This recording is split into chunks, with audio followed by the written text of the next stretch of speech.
혹시 이런 생각해 보신 적 있으세요? 수업 시간에 했던 작은 과제 하나가 세상을 바꿀 수도 있는 엄청난 아이디어로 발전할 수 있다는 거요. 오늘 바로 그런 얘기를 한번 해볼까 합니다. 자, 한번 상상해 보세요. 만약에 내 기말고사 성적이 교실 밖, 현실 세계의 문제를 얼마나 잘 푸느냐에 달려 있다면 어떨까요? 오늘 소개해드릴 한 학생팀이 딱 그런 상황에 처했거든요. 네, 오늘 이야기의 주인공들입니다. 졸업을 앞둔 4명의 학생들이 모여 팀을 만들었는데요. 이름하여 막학기조입니다. 이들에게 아주 특별한 마지막 학기 과제가 주어졌어요. 팀 구성을 한번 볼까요? 리더 정인우 학생, 그리고 든든한 부조장 조현우 학생, 데이터 주사는 우성식, 추민지 학생이 맡았고요. 와, 정말 어벤져스급 팀인데요. 각자 역할도 딱 정해져서 이 큰 도전에 뛰어든 거죠. 교수님이 내준 과제, 이게 진짜 만만치 않았습니다. 항공사나 공항에서 나오는 쓰레기들 있잖아요.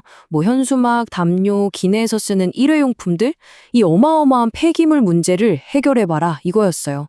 심지어 단순히 과제로 끝나는 게 아니라 실제 공모전에 낼 수 있을 정도로 만들어야 했으니까요. 이게 그냥 환경 문제 같지만 사실 기업의 생존이 걸린 문제이기도 하거든요. 그래서 목표는 아주 명확했어요. 첫째, 버려지는 것들을 어떻게든 다시 쓰자. 둘째, 그냥 재활용이 아니라 승객들이 와, 이거 좋다 할 만한 경험이랑 연결시키자. 그리고 마지막으로 이걸 다 묶어서 제대로 된 기획안으로 만들어내자. 이런 거였죠. 자, 이렇게 복잡한 문제를 받았는데 이 팀은 무작정 아이디어를 내진 않았어요. 아주 체계적인 방법을 썼습니다. 그 방법이 바로 문제 기반 학습, PBL이라는 건데요. 이게 뭐냐면 그냥 책 보고 지식을 외우는 게 아니고요. 진짜 현실에 있는 복잡한 문제를 딱 던져주고 자, 해결해봐 하는 거예요. 이 과정에서 스스로 배우게 되는 거죠. 사실 기업에서 프로젝트 하는 방식이랑 거의 똑같다고 보시면 돼요. 이 팀의 나침반이 되어준 4단계 프로세스를 한번 볼게요. 첫 번째, 우리의 생각은 이렇지 않을까? 하고 가설을 세워요. 두 번째, 우리가 이미 아는 건 뭐지? 팩트를 확인하고요. 세 번째, 아, 이건 더 알아봐야겠다. 학습 과제를 정합니다. 마지막으로, 이건 누가 어떻게 어디서 알아볼까? 구체적인 실천 계획을 짜는 거죠. 어때요? 진짜 논리적이죠? 이게 바로 그 팀이 실제로 작성했던 분석 시트예요. 보세요. 업사이클링 하면 회사 이미지가 좋아질 거야 라는 생각에서 시작해서 그래, 그럼 대한항공이랑 인천공항 ESG 보고서를 파보자 하는 구체적인 계획까지 딱 나오잖아요. 아, 여기서 ESG가 뭐냐면요. 요즘 정말 중요한 개념인데 환경, environment, 사회, 소셜, 지배구조 거버넌스를 말해요. 기업이 얼마나 지속 가능한지를 보는 핵심 지표라고 할 수 있죠.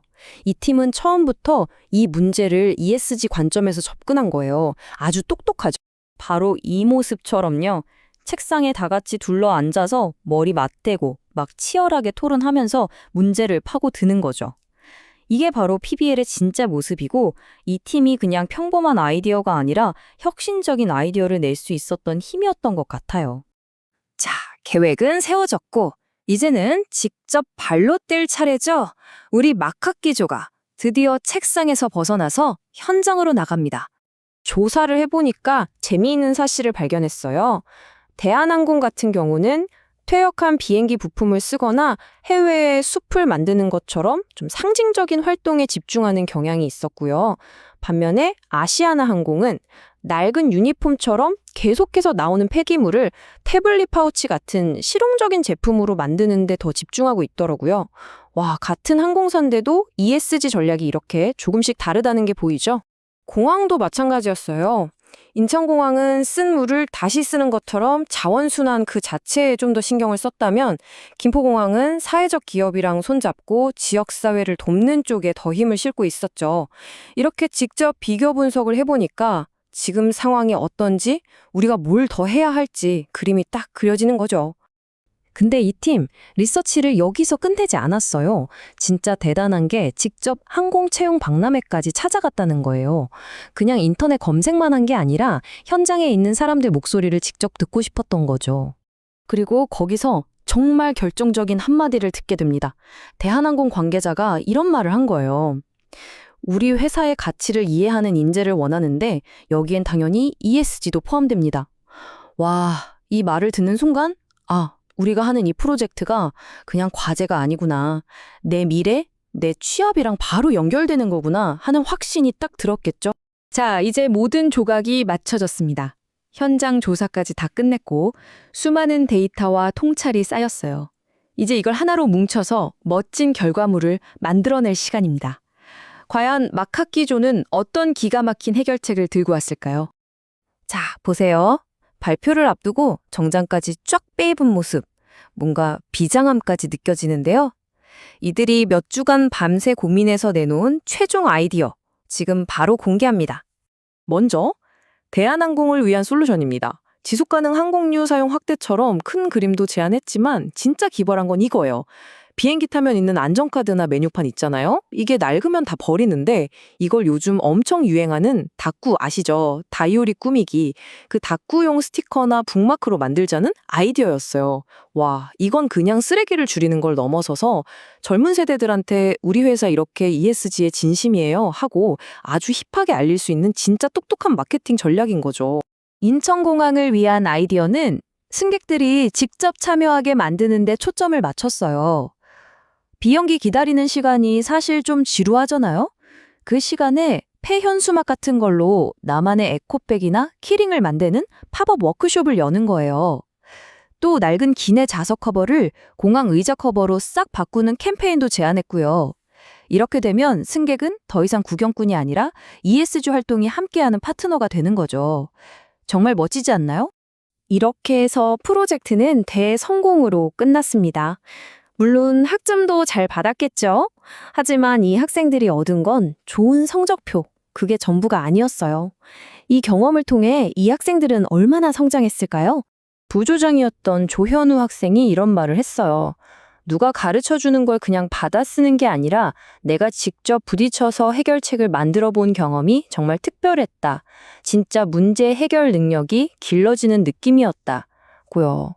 아, 이게 바로 진짜 공부 아닐까요? 자료조사를 맡았던 추민지 학생은 이 경험이 얼마나 실질적인 도움이 될지를 이야기했어요. 이제 면접 가서 그냥 저는 ESG에 관심 많습니다 라고 말하는 게 아니라 저는 ESG 문제를 해결하려고 이런 분석을 해서 이런 대안까지 직접 만들어 봤습니다 라고 말할 수 있게 된 거잖아요. 와, 다른 지원자들이랑은 비교가 안 되는 강력한 무기가 생긴 거죠. 결국 이 이야기는요, 항공 폐기물 문제를 해결한 어떤 학생들의 성공 스토리가 아니에요. 팀워크, 깊이 있는 리서치, 그리고 창의적인 생각을 통해서 교실이라는 한계를 뛰어넘어서 미래 사회가 진짜 필요로 하는 역량을 스스로 길러낸 한편의 성장 드라마라고 할 수 있습니다. 자, 오늘 이야기는 여기까지입니다. 마지막으로 여러분께도 한번 질문을 드려보고 싶네요. 만약 여러분의 기말고사가 현실의 문제를 푸는 거라면 여러분은 우리 사회의 어떤 문제를 한번 해결해 보고 싶으신가요? 이 이야기가 끝난 뒤에 한 번쯤 생각해 보시는 것도 좋을 것 같습니다.